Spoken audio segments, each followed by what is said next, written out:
Olá, irmãos, é bom estar aqui para falar com vocês. Eu te daria um bom dia, mas posso também te dar uma boa tarde, uma boa noite, dependendo do momento que você assiste esse vídeo.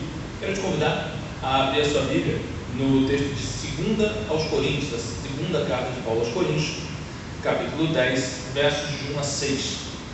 Como sabemos, essa carta faz parte da nossa leitura devocional durante as últimas semanas, e esse capítulo especificamente faz parte da nossa leitura devocional dessa semana, de maneira que a gente continua a nossa pregação acompanhando a nossa leitura devocional semanal. Então, quero convidar você que já abriu a ler comigo o que o apóstolo diz aqui, 2 Coríntios, capítulo 10, versos de 1 a 6. Eu, Paulo, pela mansidão e pela bondade de Cristo, apelo para vocês. Eu que sou humilde quando estou face a face com vocês, mas audaz quando ausente. Rogo-lhes que, quando estiver presente, não me obriguem a agir com audácia, tal como penso que ousarei fazer para com alguns que acham que procedemos segundo os padrões humanos. Pois, embora vivamos como homens, não lutamos segundo os padrões humanos.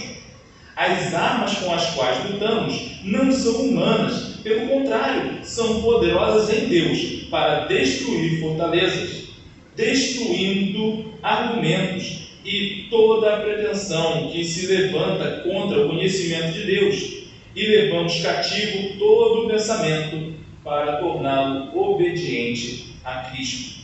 E estaremos prontos para punir todo o ato de desobediência, uma vez completa a obediência de vocês. Muito bem, esse é um trecho da palavra do Senhor. E eu gostaria de começar a falar com vocês hoje, mencionando um pouco de um livro, que é interessante que as pessoas gostam muito de compartilhá-lo nas redes sociais. A fala que eu pretendo comentar é muito compartilhada nas redes sociais, e geralmente a gente não... Às vezes a pessoa nem lê o livro, mas ela fica com essa fala na cabeça. E a fala é do livro O Pequeno Príncipe, de Saint-Exupéry.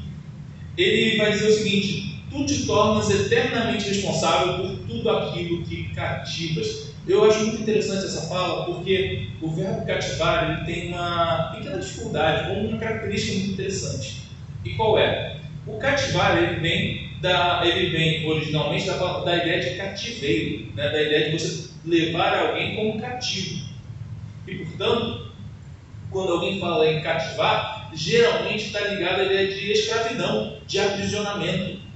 Mas nós sabemos que nesse texto do Pequeno Príncipe, e muitas vezes a gente usa o termo cativar, mas com uma ideia de doçura, de algo agradável, não é? Alguém que diz assim: não, fulano me cativou assim que o conheci. Que sujeito gente boa. Ah, sim, depois daquela situação ali, eu fiquei completamente cativado por aquela jovem. Ela era muito bonita. Então, a gente tem o costume de usar o verbo cativar, mas com essa ideia de você estar encantado com alguma coisa, do que com a ideia de preso. Mas o interessante é que, mesmo esse sujeito que diz que está encantado, no final das contas ele também está conectado, preso, ligado.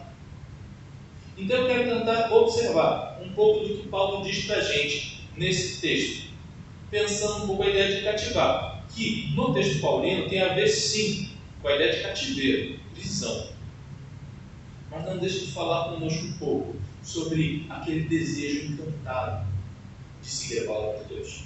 Então, vamos analisar um pouco como que Paulo chega a isso. Mas antes, a gente precisa pensar um pouquinho o contexto desse texto. A vantagem é que o contexto a gente tem alguma percepção, porque a gente tem lido a carta de 2 aos Coríntios, e mesmo tem sido pregada na igreja. Mas vale a gente trazer aqui um pouco. A segunda carta aos Coríntios é, como o nome diz, a segunda carta que nós temos, enviada pelo apóstolo aos Coríntios.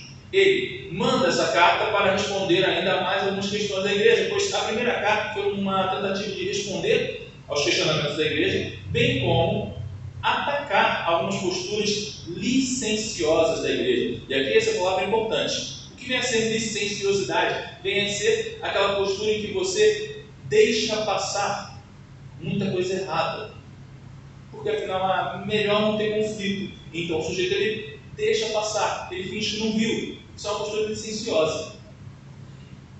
E aqui a gente vê que Paulo está dizendo para nós que essa igreja tinha essa postura. Olha, é muito comentado sobre o problema dos pecados sexuais da igreja, dentre os quais havia, por exemplo, um jovem que estava mantendo relações com a esposa de seu pai. E nesse tipo de circunstância a gente percebe que a igreja estava deixando isso passar, estava fechando os olhos para essa situação. E Paulo então convoca a igreja e diz: não, vocês precisam agir. E precisam agir logo. E a gente vê isso na primeira carta. Na segunda carta, Paulo ainda está respondendo algumas questões desse tipo, também está parabenizando a igreja por ter tomado atitudes em relação a alguns dos casos, também está chamando a igreja a aceitar o arrependimento de alguns irmãos e está combatendo o que ele chama de superapóstolos, pessoas que arrogam sobre si uma autoridade que não lhes foi dada por Deus e falam como se tivessem tal autoridade, mas não tem, porque Deus não nos chamou para apóstolos. Nós temos clareza na Escritura sobre quem são aqueles que Deus chamou para apóstolos. E apenas esses chamados é que poderiam de fato se chamar apóstolos, no sentido mais de poder, no sentido mais de poder espiritual da palavra. Então você vai ver comigo que o apóstolo Paulo sim poderia ter esse título, defende esse título ao longo do texto. Por outro lado, outros que lá na igreja defendiam tal título, falavam como se tivesse direito a tal, não tinham. E finalmente, quando a gente observa isso, talvez o nosso grande convite ao ler Paulo falando sobre esse assunto é pensar um pouco numa palavrinha que nos escapa e que faz parte do problema da licenciosidade no mundo no qual a gente vive. E qual é a palavra? É a palavra exortação. A exortação faz parte da vida da igreja. A gente vai ver um pouco por que ela faz parte da vida da igreja. Então vamos começar analisando um pouquinho o que a gente encontra nos dois primeiros versículos. Nos dois primeiros versículos, Paulo fala sobre um questionamento que foi feito a ele com base em suas palavras anteriores.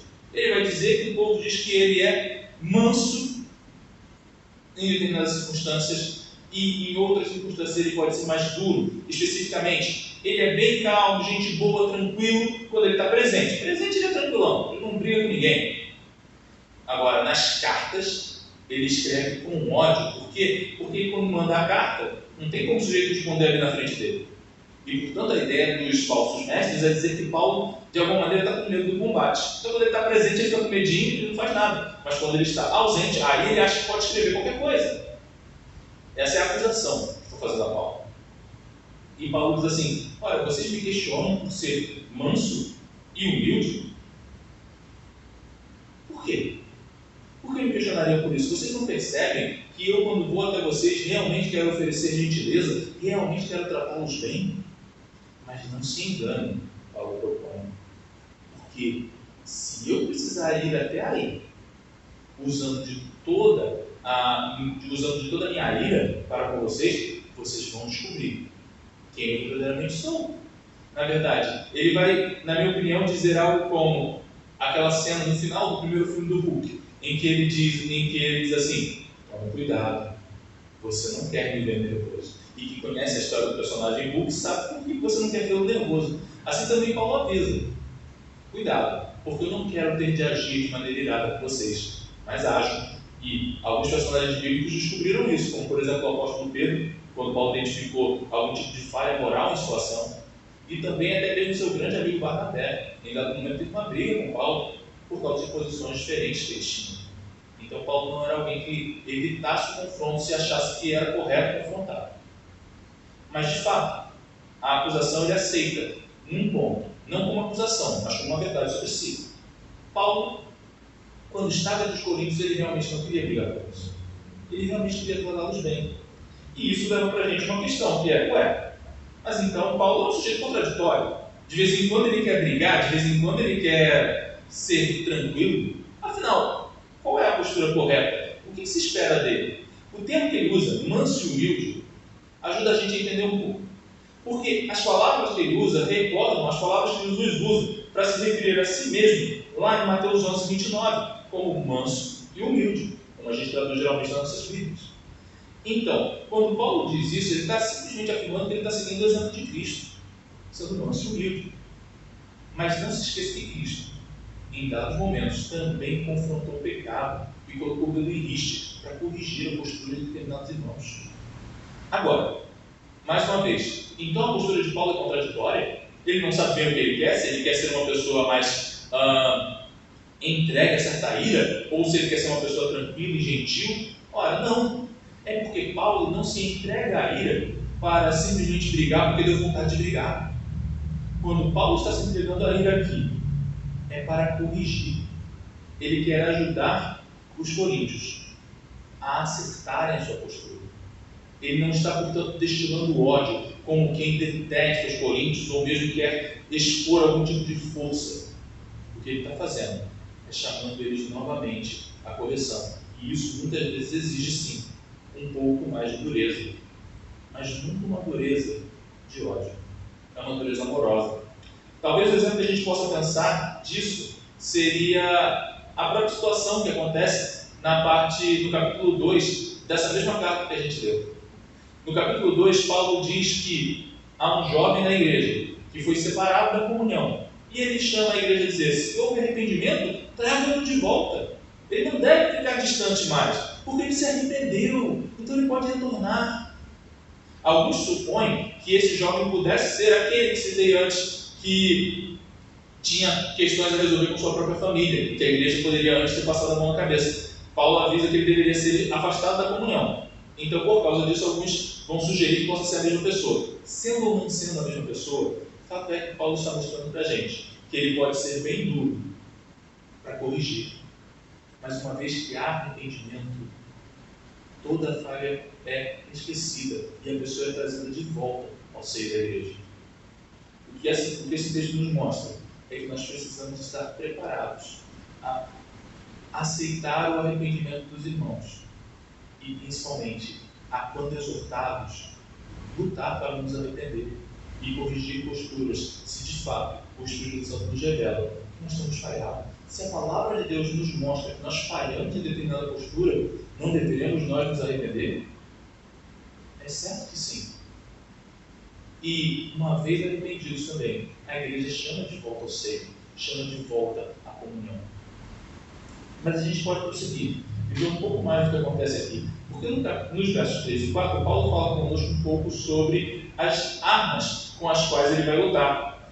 E é bem interessante, se você pegar o texto em outras Bíblias, você vai ver que eu li aqui como não andamos segundo formas humanas, também pode ser traduzido como não andamos segundo a carne, mas andando na carne. E essa dicotomia é muito engraçada em Paulo. Peraí, o que está acontecendo? Ele anda na carne, mas ele não anda segundo a carne? O que ele quer diferenciar aqui? Primeiro, a gente tem que perceber que é interessante que um dos ataques que mais se fazia, que a gente repara, se ler com atenção o que ele fala ali nos primeiros versos, é que eles diziam que Paulo não era capaz de manter um debate. Que Paulo era alguém intelectualmente frágil, por isso ele não tinha coragem. Sabe por que ele não veio para cima? Porque ele tem medo, porque ele não é inteligente o suficiente para nos encarar. Essa informação é importante. Guarda ela um pouco.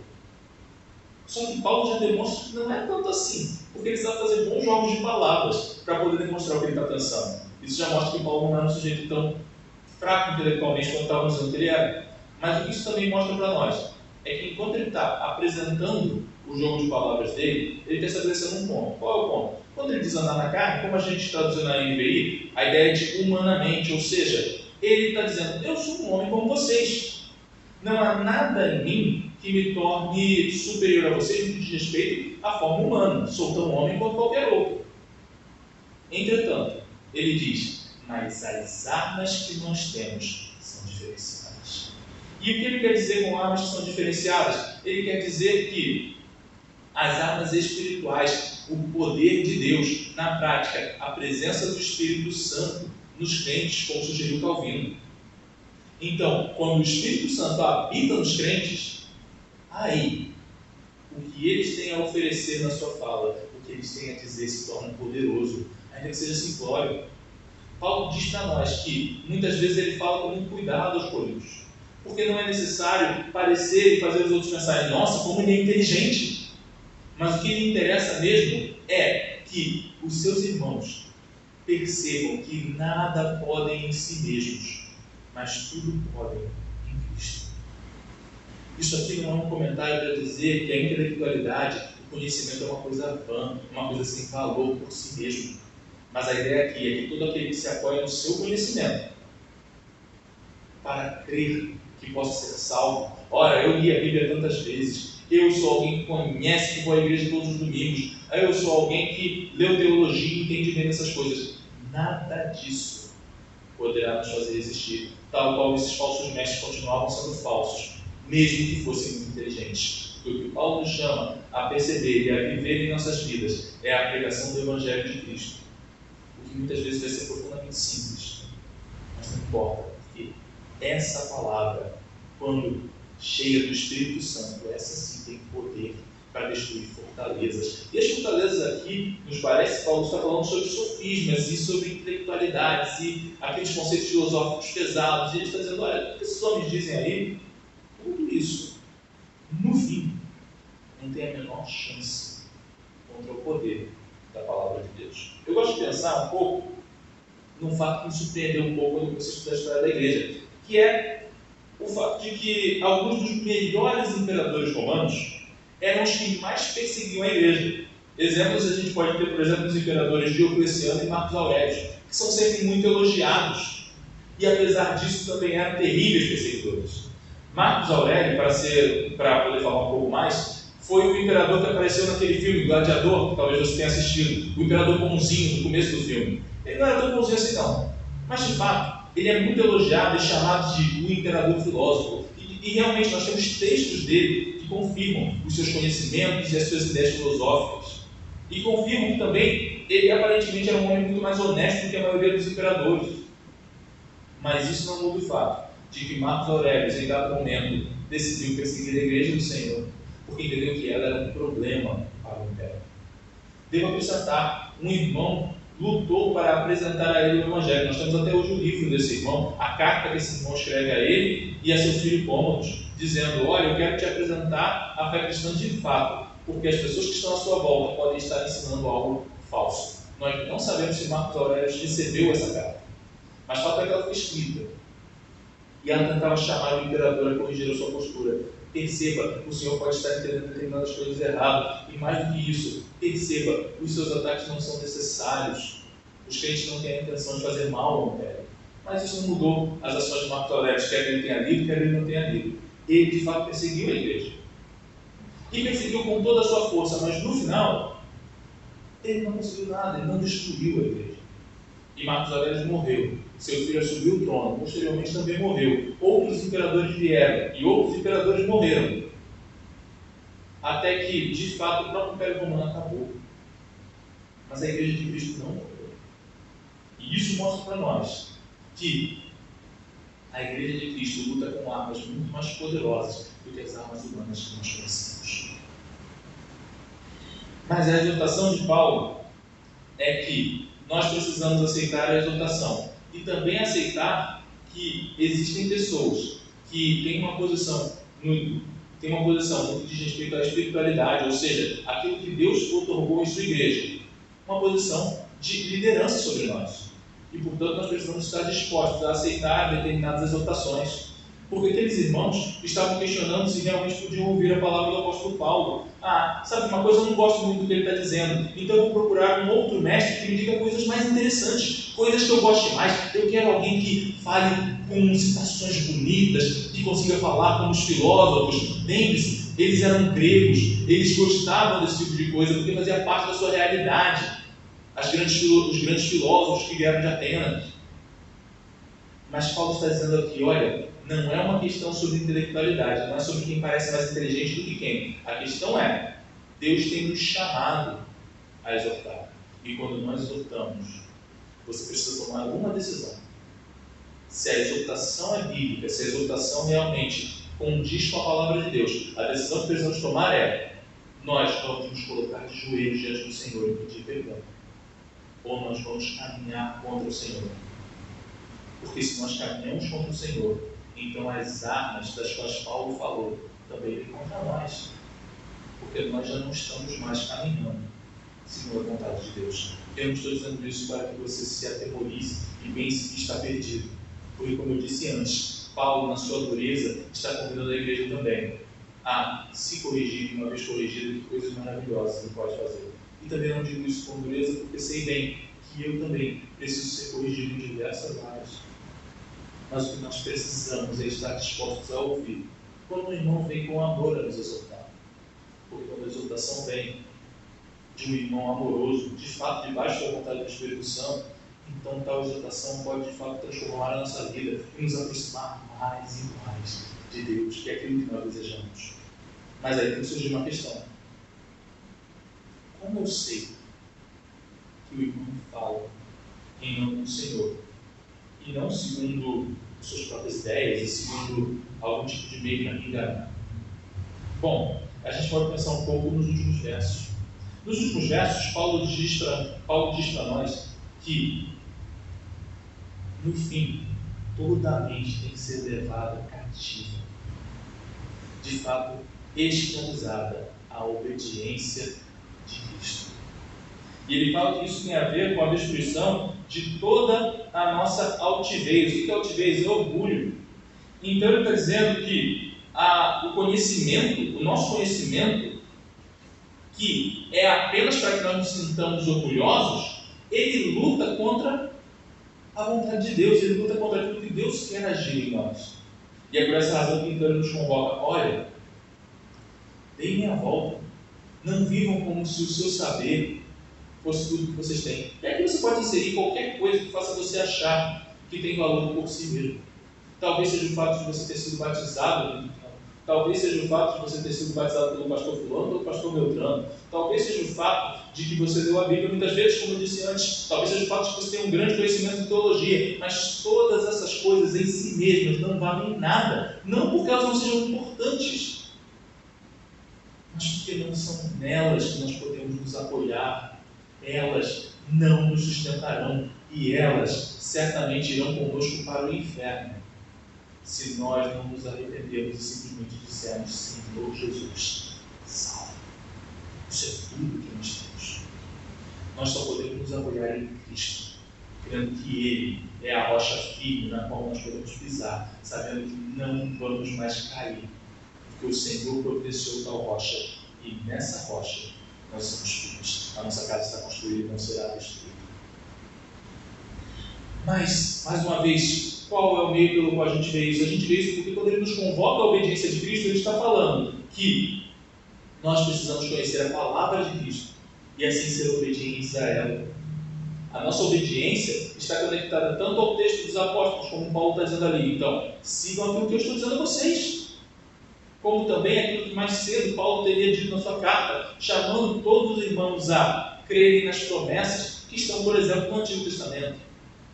Assim, Paulo está nos chamando: conheçam a palavra de Deus. Porque se alguém os exorta de maneira a chamá-los a sair da palavra de Deus, então a exortação é vã. Porque não está acompanhando aquilo que o Espírito Santo tem inspirado e principalmente tem inspirado para que nós compreendamos quando lemos. Então, se alguém foge ao que a palavra chama-nos a fazer, então há algum problema.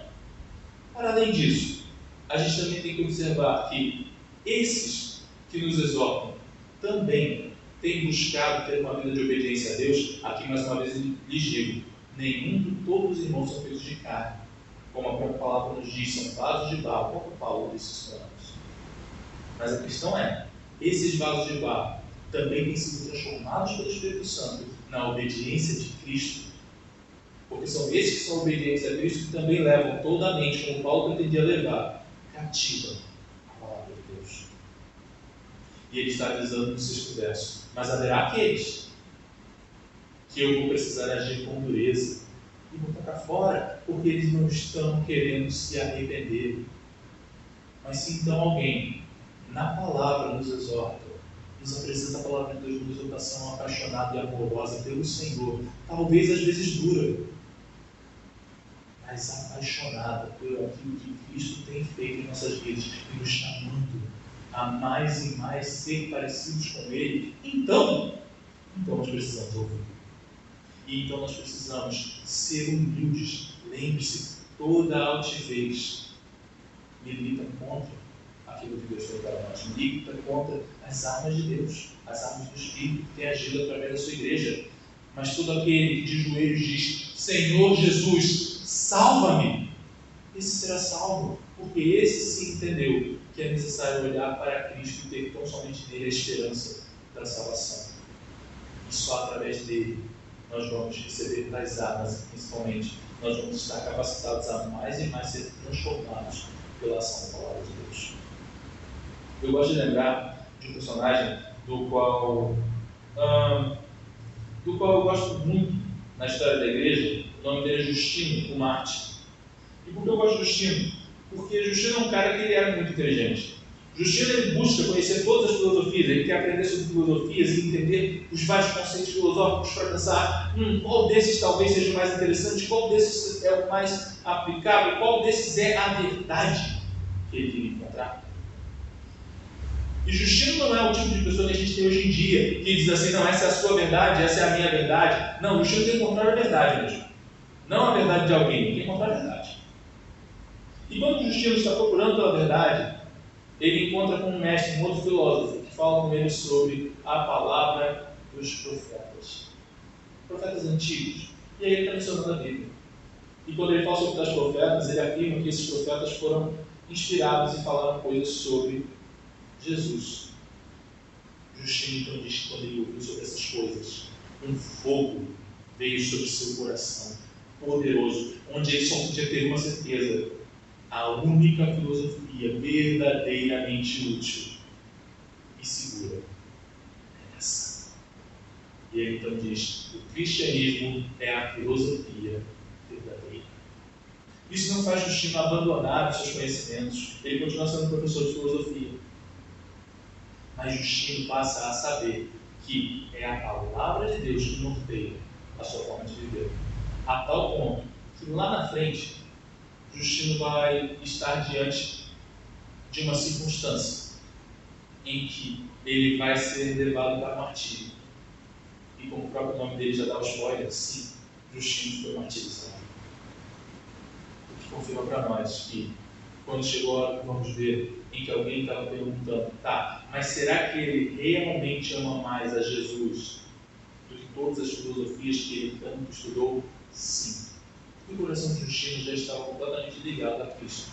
É claro que existem questões da teologia de Justino que a gente pode discutir, mas esse ponto na vida dele eu sempre achei maravilhoso. O que Justino está mostrando para nós é que, quando ele foi confrontado, ele teve medo de afirmar Cristo para a sua vida. Não importam todas as filosofias e conhecimentos que eu tenho, o que importa realmente é Cristo. E com ele a gente vai até o final. Que o Senhor possa encher nosso coração da verdade da sua palavra. Queria rapidamente te convidar a pensar comigo como isso acontece. E eu gosto de pensar na ilustração de uma criança. Quando a gente lida com criança, geralmente a criança faz umas coisas meio mortais. A criança procura coisas mortais para fazer, tipo colocar o dedo dentro da tomada. Eu conheci um que colocou um grampo dentro da tomada, segurando o grampo, obviamente. Criança gosta de correr na direção de carro que está passando correndo.